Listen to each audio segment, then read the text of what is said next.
Hello, hello, and thank you for joining me for my live version of Stronger, the newsletter that I produce once a week. My name is Tatiana Kolovu. I'm coming to you from my house, in fact, my dining room table in Bloomington, Indiana.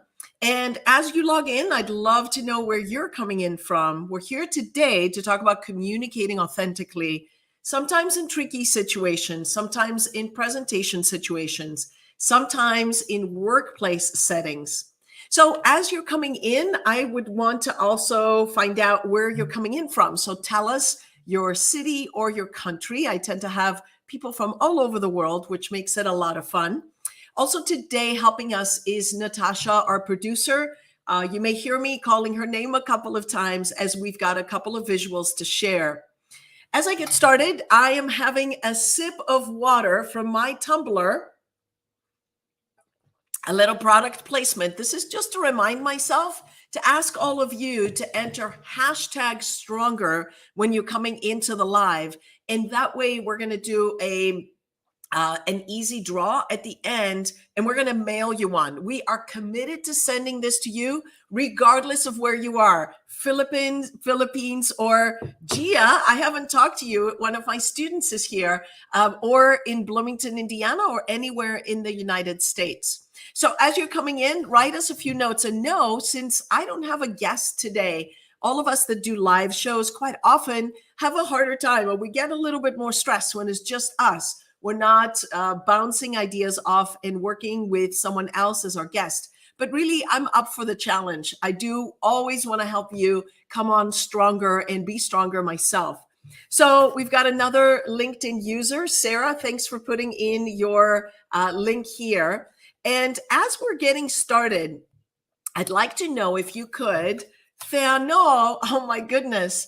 I also see a lot of people that I know on this Stronger Live. I love it. So as you're jumping in, tell me not just where you're coming from, but what's your definition of authenticity? And I'm going to tell you a story that has a lot to do with this live specifically. Jay, great to see you. Hope you're doing really well. Hi, Tatiana. Yanni, good to see you as well. Don't forget, hashtag stronger. So we'll send you one of these tumblers.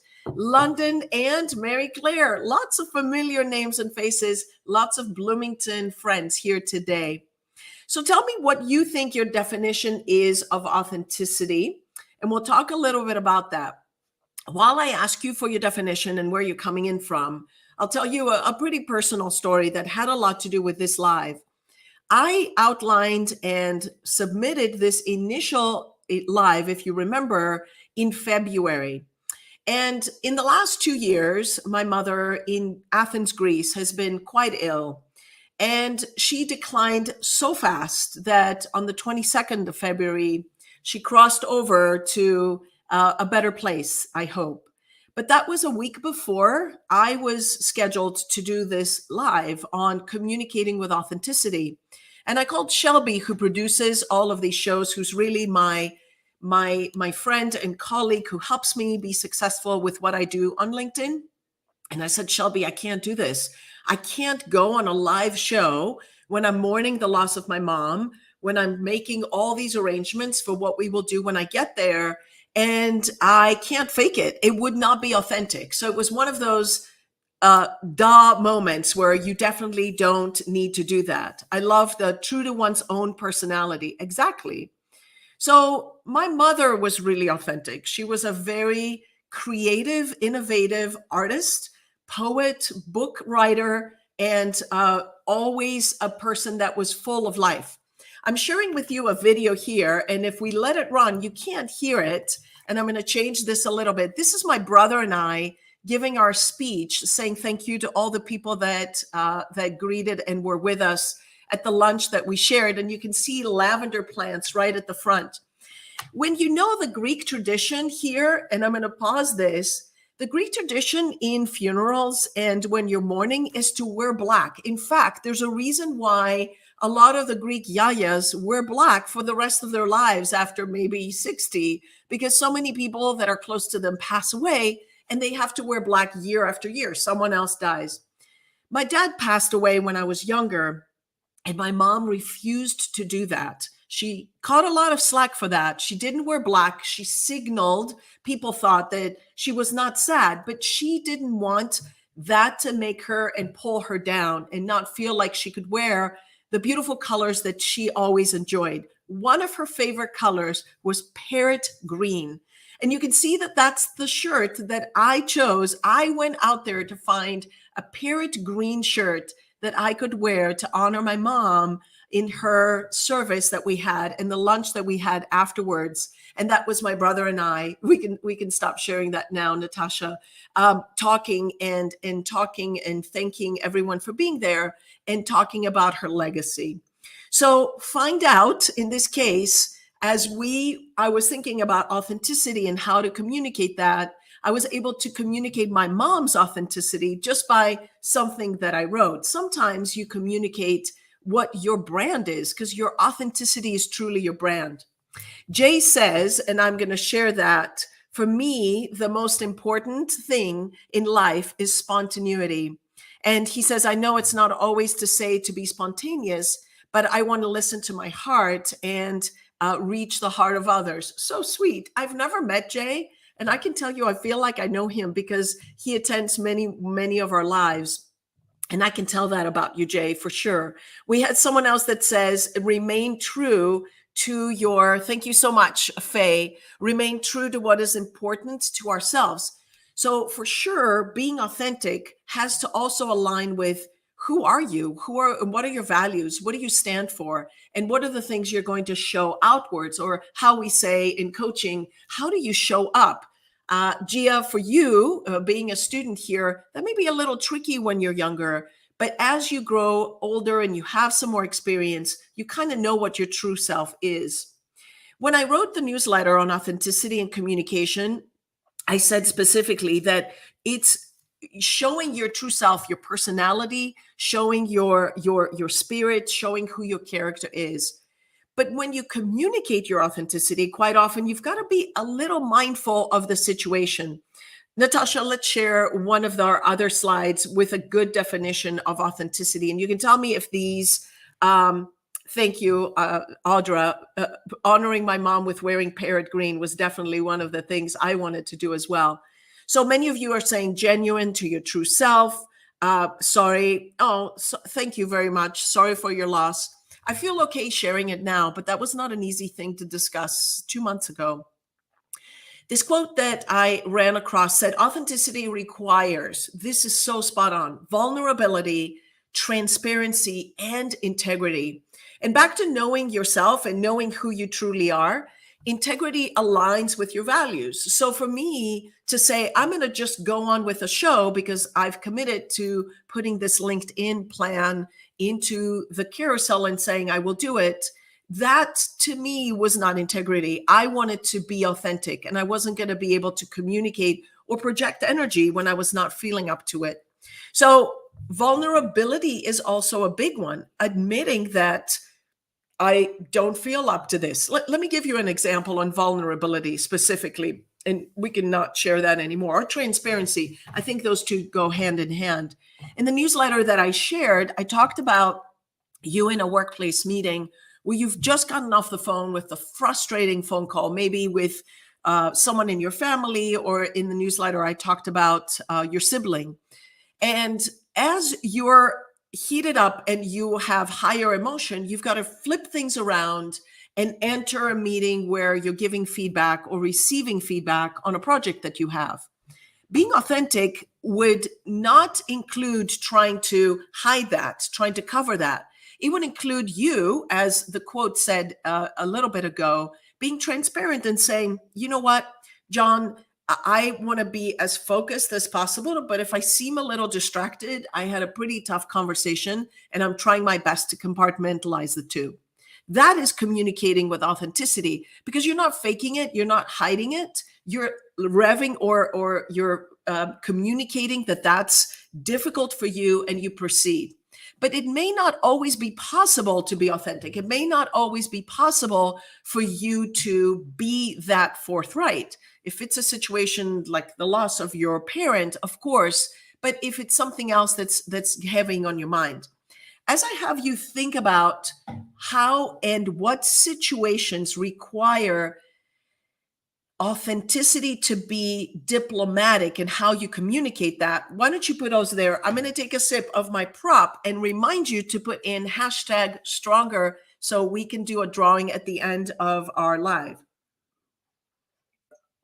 So as you think about authenticity and communicating authenticity in tricky situations, in the newsletter that I shared, and we can probably pop up that, Natasha, before the end of our show, I ask you to think of context, considering the culture that you're in, and considering the channel that you're using. Those are the 3 C's as you consider being transparent and D, being very forthright. So as we're thinking about this, I'm going to give you another example. Thank you, Susan. So I'm going to give you another example as you are in the context of work, because we're on the LinkedIn platform and we want to focus on things that are work related. You want to make sure that you read the room, as we say, that you know what the context is and you know how appropriate it is for you to be authentic. To give you an example of this, our kids now are nearly 21 and nearly 23. So I may be talking with a different intensity or enthusiasm about what they're doing versus when they were toddlers or when they were kindergartners. I would always talk about their activities, their sports, the new things that they learned, but not everyone is interested in hearing that, right?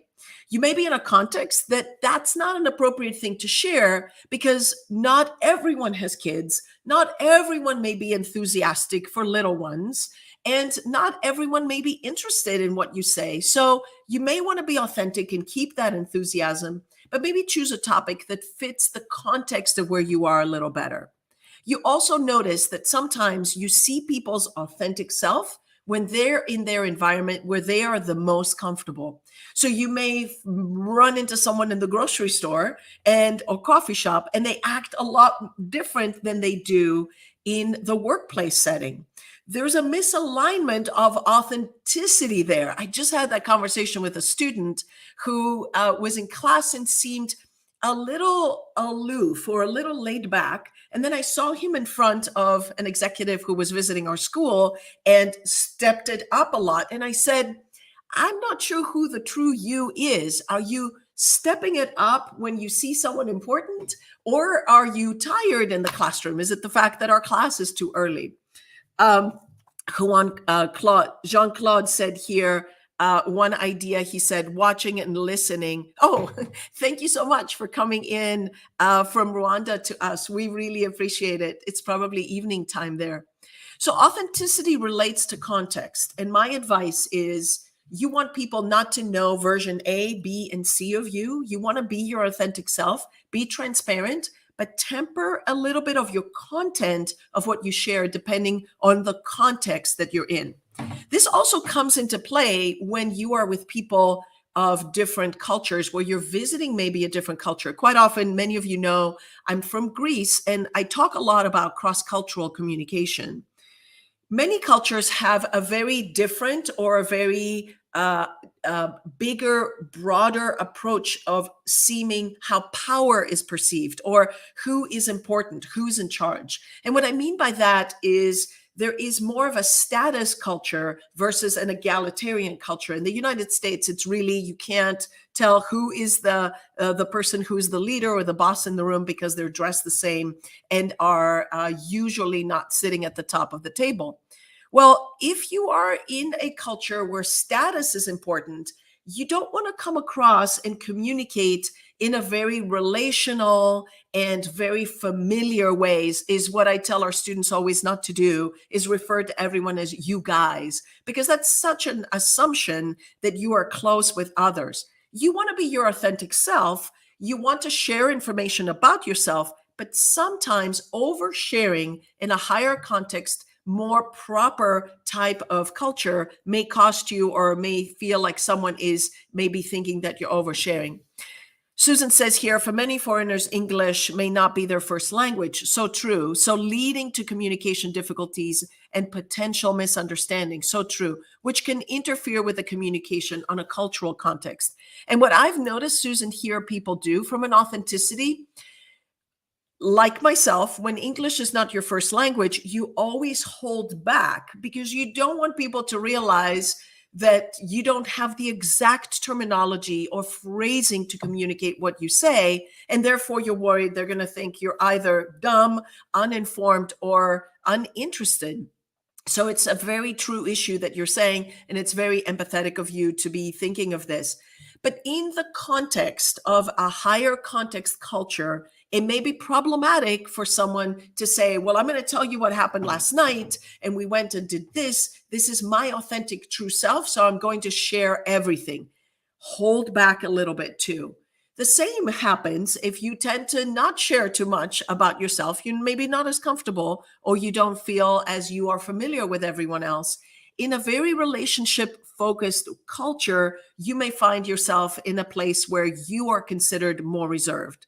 So again, authenticity has to do with transparency, being true to yourself and your character, and really thinking about what your values are and feeling comfortable to share those. In the United States, I'll say, and I identify that because I don't presume that it's the same in every other culture, you want to make sure that you read the room, you identify what the organization is asking you to do on a college campus. Of course, we encourage our students to really be their true selves, because a lot of what it is they're finding and aligning with their values and their inner core of who they are.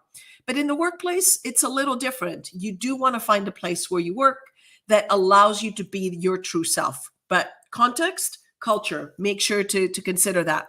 If you haven't put in #stronger, you may want to do that, because we'll be drawing for one of these tumblers. So on the other hand, another thing to consider when you're communicating is, what channel do you want to use? So going back to a difficult situation where you're either sharing tough conversations or a tough message, or you are receiving feedback that may disclose or may where you may have a harder time communicating your emotion or holding it on, I want you to really consider what the channel is that you're using. So when you're overly enthusiastic, and I want to make sure that I don't miss any of your comments, when you're overly enthusiastic and you want to share some things that are good news, it's okay to open the camera in your meetings. It's probably okay to pick up the phone and share information with someone. You can be your authentic self. However, if you're sharing a tough message, I'll give you an example. I had to very recently tell a friend some difficult information. I didn't choose to do that in person because it was difficult enough that I didn't know how this other person would receive it. I didn't want to put them in a tough place of having to respond or make eye contact with me, or pretend that they had to kind of hold their emotions back. I chose to put it in writing. And quite often, sometimes I may actually handwrite a letter and put it in the mail. I may handwrite a card or a note when I want to say something. In this case, I sent an email. And out of all the channels that we use, my ability to maybe not really say everything I wanted to say, but to be able to go back and read my words and make sure that they aligned with my integrity and with my level of importance to this issue that I wanted to say, I felt that I could communicate that more authentically if I put it in an email. Quite often, if you open a camera and you're sharing information with someone, you are going to emote if you have a hard time hiding emotion, if it's high or if it's low, if you're angry or if you're very excited. You may want to consider the channel of information that you're using. So communicating authentically may have to change in channel that you use. Finally, we shared, there's an article, Natasha, I don't know if you saw it in the app, you're on it. Yes. Finally, I wanted to share with you all, as I coach and I teach a lot of lessons in communication, how to be an effective communicator, not to think that being authentic means being absolutely 100% polished in the way you come across. So stumbling over your words at times, or even, I have one here, standing up in front of people and reading a card because you have a hard time staying focused. Emotions are high or low, or doing an or an or a like, or maybe possibly speaking too fast. This very pertinent and spot on HBR article talks about people rating authenticity at a much higher rank when people are truly themselves. And I want to show you two examples where I hopefully will persuade you not to focus too much on polishing your delivery and making it absolutely perfect, because that may take away from your level of authenticity. Accents, by the way, are very much a part of that. Who you are is how you communicate. So if you have a thick accent, that's part of your story. That's part of your message. The first video I'm going to show you is one that I use quite a lot in workshops. An activist, a very famous one out of the East Coast by the name of Majora Carter. I want to make sure I don't miss this. Do you think the authenticity, hold on a second before we go to the video.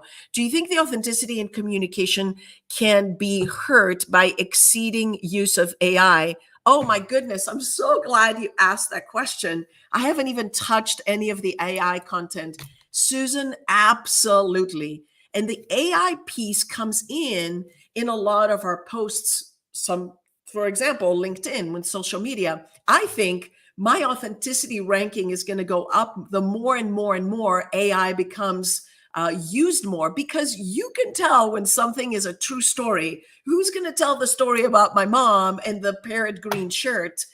AI doesn't know this. AI can't say this. I am definitely more myself when I choose to tell that story. Now, sometimes, and I have many learners that will say, that sounded really formal. Did you use AI to write that? And I'll say at times, no, it was more of a sharing content that I wanted to be learning focused. And I promise I didn't do that. So AI, I agree, can decrease how authentic your level of authenticity and how we come across. I'm going to share another one here. Farid says, I can't really be authentic in my work context. I hear you. I just have the feeling and the struggle against myself each time I communicate in my workplace.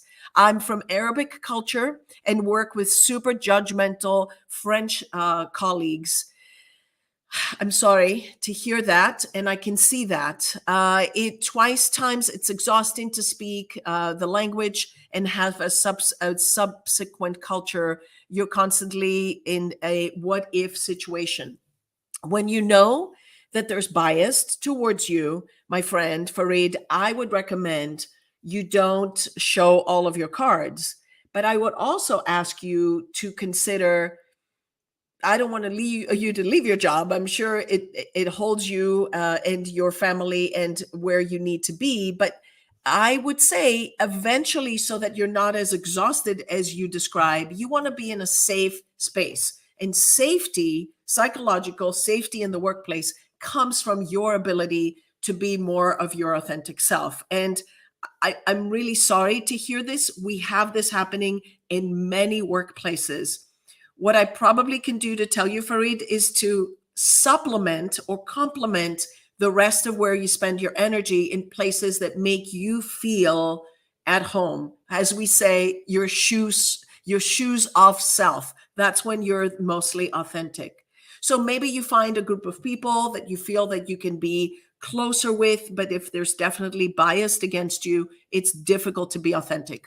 Put all your cards on your credibility side of the actual work that you do, and try to focus on doing work that's purposeful and meaningful for you. Back to the delivery side of being authentic. I'm going to show you Majora Carter, a very, very credible activist. And this is one of her TEDx talks, so I'm not sure where she was giving this talk. And I use it to demonstrate quite often that authenticity is that full gestalt of how delivery happens. Take a few minutes, listen to the story, listen to the visuals. I'm going to tell you, this is not a speech that any AI tool could write. And then let's come back and talk about where, if I was judging this as a presentation and a perfect delivery, where would there be misses? And why is it that I'm using this as an example of authenticity? Natasha, let's run the video with Majora Carter. The reason why I'm here today, in part, is because of a dog. An abandoned puppy I found back in the rain back in 1998. She turned out to be a much bigger dog than I'd anticipated. When she came into my life, we were fighting against a huge waste facility that planned for the East River waterfront. Despite the fact that our small part of New York City was already handled more than 40% of the entire city's commercial waste, a sewage treatment pelletizing plant, a sewage sludge plant, 4 power plants, the world's largest food distribution center, as well as other industries that bring more than 60,000 diesel truck trips to the area each week. The area also has one of the lowest ratios of parks to people in the city. So when I was contacted by the Parks Department about a $10,000 seed grant initiative to help develop waterfront projects, I thought they were really well-meaning but a bit naive. I'd lived in this area all my life and knew you could not get to the river because of all the lovely facilities that I'd mentioned earlier. Then while jogging with my dog one morning, she pulled me into what I thought was just another illegal dump. There were weeds and piles of garbage and other stuff that I won't mention here, but she kept dragging me, and lo and behold, at the end of that lot was the river. I knew that this forgotten little street end, abandoned like the dog that brought me there, was worth saving. And I knew it would grow to become the proud beginnings of the community-led revitalization of the new South Bronx. And just like my new dog, it was an idea that got bigger than I'd imagined. We garnered much support along the way, and the Hunts Point Riverside Park became the first waterfront park that the South Bronx had had in more than 60 years. We leveraged that $10,000 seed grant more than 300 times into a $3 million park. And in the fall, I'm actually going to exchange marriage vows with my beloved. Thank you very much.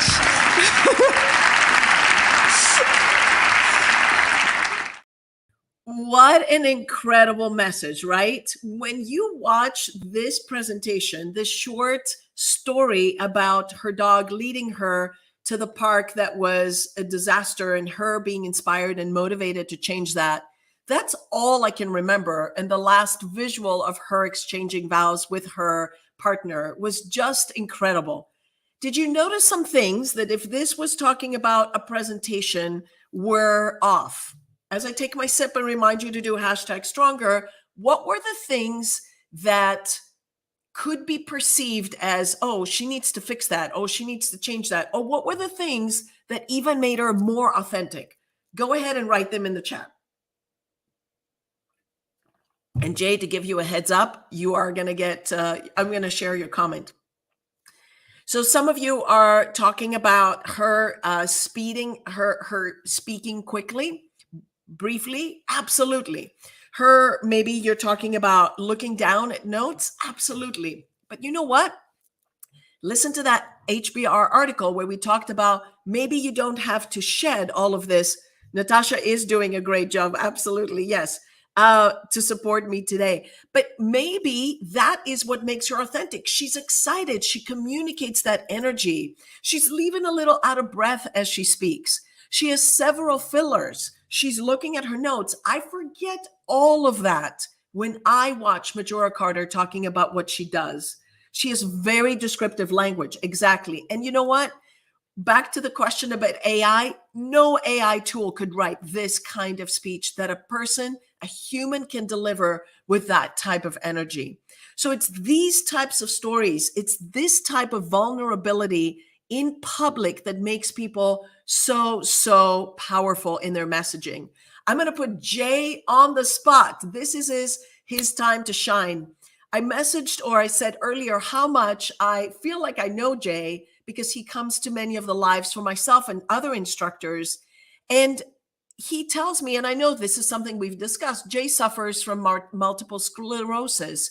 And he said that he just recently posted a video where he is talking about his disease and what he does to be stronger and to be able to proceed and to not only proceed into thrive, even though he has some of these limitations. So he made a video, and another one of the things that makes him feel a little squeamish is that English is not his first language. Jay, I'm going to put a challenge out. This is a stream that people will go back to watch.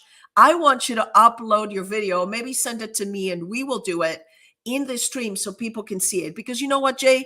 That's who you are, and that's what people want. It's the authentic stories and the ways that you share them. If you get a little bit emotional, and this is just for all of you thinking of how do I share my authentic self, you want to be ready to do that. A month ago, I was not ready to talk about my mom passing, even though we were very sure it would happen. We were not ready for that day. The same with Jay, maybe needing to record something when he's not as emotional, or maybe you sharing something about yourself that's really authentic when you're not there. Exactly right. I'm going to finish by showing you one other example of why it's important to communicate with authenticity, even when you're talking about tough stuff. The example speaker here I will share with you is the author of, or the researcher, the psychologist behind the concept of flow. If you've heard of flow, skill and time are in an X and Y axis. And when your skill is really, really high, you tend to be doing something where you lose the sense of time. Think about an activity that you love. You maybe are gardening in your garden, or maybe you're working on a puzzle, or maybe for me, you're swimming or you're running or doing something that you absolutely love. So thank you. I'm getting notes about Addis Ababa, Ethiopia. Thank you for your kind words. So as he speaks, he's number one talking about growing up during the Holocaust or around World War II. He has a very restricted body language. He is wearing something that doesn't come across as what you would see someone, again, a speech, a presentation at a conference. You wouldn't assume that. He has a very thick accent, and he has a lot of fillers. Again, why do I want to use this video? Why would you think? Take a look and let me know what you think. Let's share it, Natasha.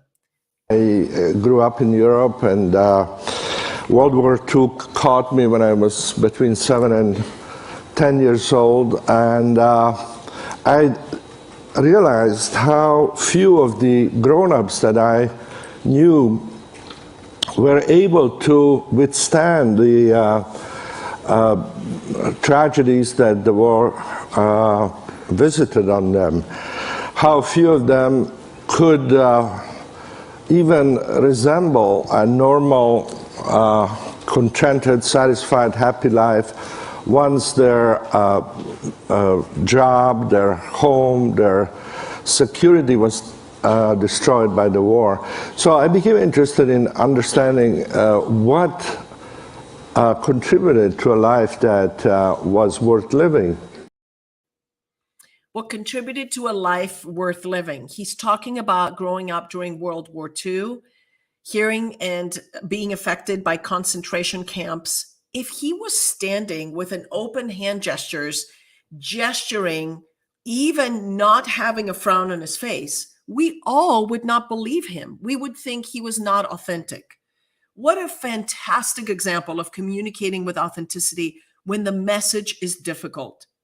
So as we finish and revisit the definition, if we want to put that slide up again, Natasha, of what authenticity is, it's that transparency, it's that specific vulnerability, and it's our integrity of staying true to our true values and who we are.